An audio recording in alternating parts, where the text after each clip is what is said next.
A girl is born. Her father loves her. Her mother loves her father. Her father is sad. Her father drinks and smokes, rocks and cries.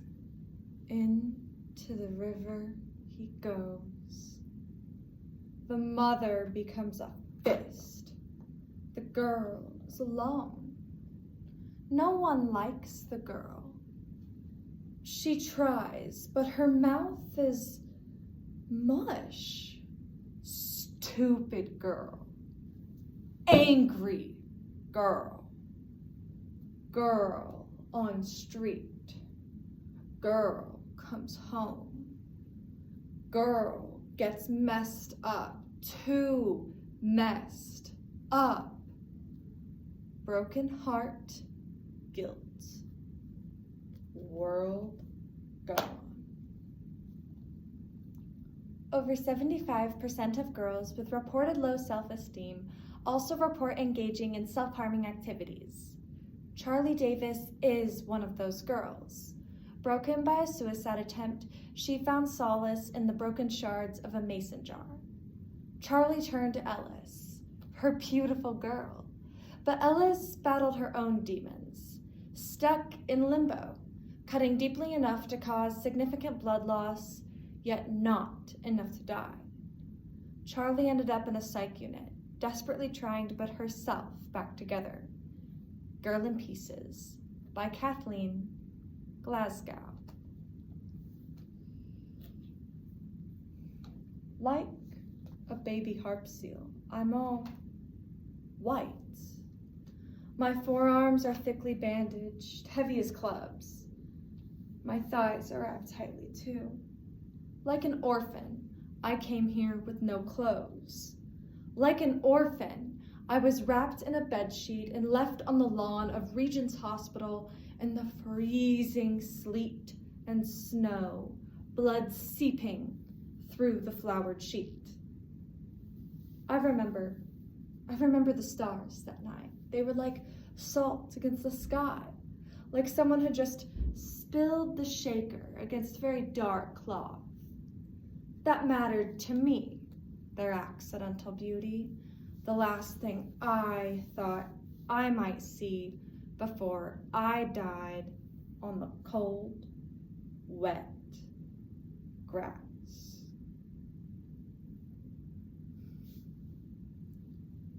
The girls here, they try to get me to talk.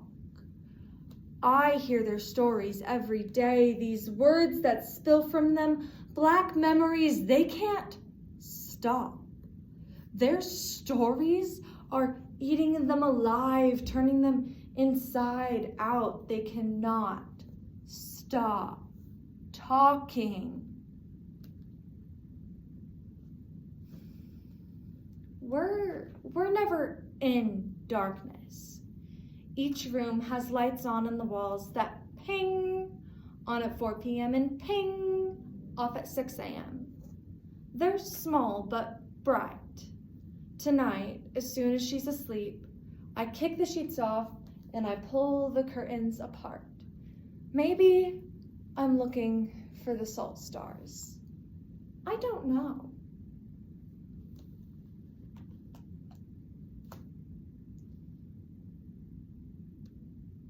I cut because I can't deal. It's as simple as that. The world becomes an ocean. The ocean washes over me. The sound of the waves is deafening. The water drowns my heart. My panic becomes as large as planets. I need release. I need to hurt myself more than the world can hurt me.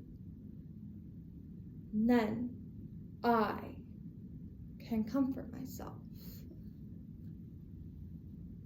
My body is on fire all the time, burning me away day and night. I have to cut the black heat out. When I clean myself, wash and mend, I feel better, cooler inside and calm.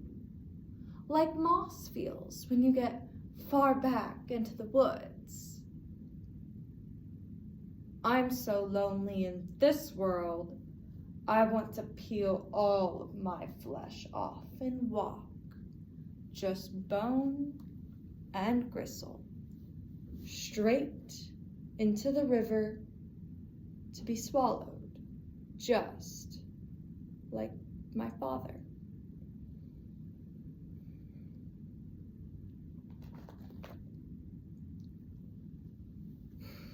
I know who I am. I mean, I don't know because I'm only 17, but I know who I am when I'm with people or when they're looking at me. I'm that one. The kid who never gets anything right and sits alone in the cafeteria and draws all the time because what else is there? So when someone says, "Who keeps your secrets?" I think nobody until Ellis. Sometimes I say Ellis killed herself, but she didn't die. She isn't in the ground. There were drugs. And then I guess she tried to be like me. Only cutting wasn't her thing. There was too much. Do you understand? A person can only lose so much blood. You can only starve the brain of oxygen for so long, or you suffer an anoxic brain injury after hemorrhagic shock, which emptied out my best friend and left only her body.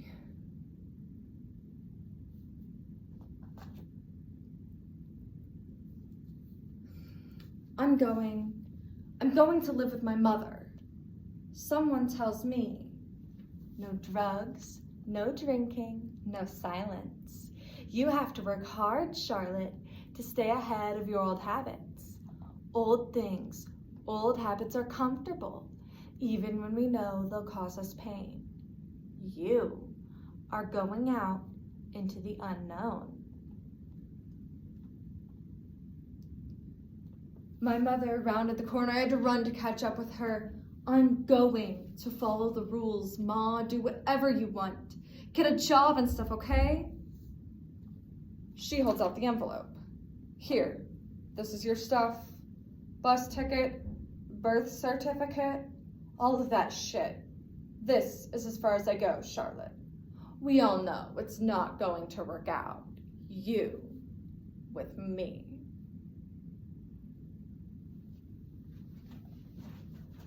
I stare at the ticket.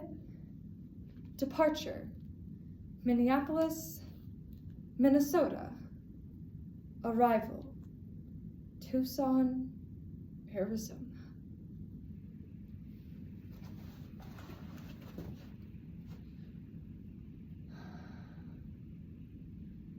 I look up and down the street. An Italian restaurant, a thrift store, a bookstore, the co-op, a fancy-looking cafe. The screen door to the coffee house clatters shut behind me. The man in an apron says, "Care for a coffee, espresso, bagel, enchilada? Cat got your tongue?" I look at him. I tell him someone sent me. She said you might need somebody. He said, "Well, I need somebody, all right."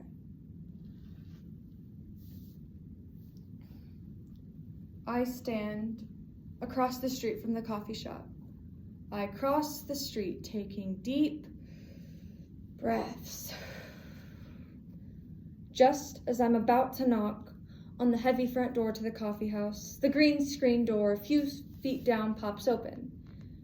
And there he is, already smiling. Strange girl, this is the first day of the rest of your life. Welcome in.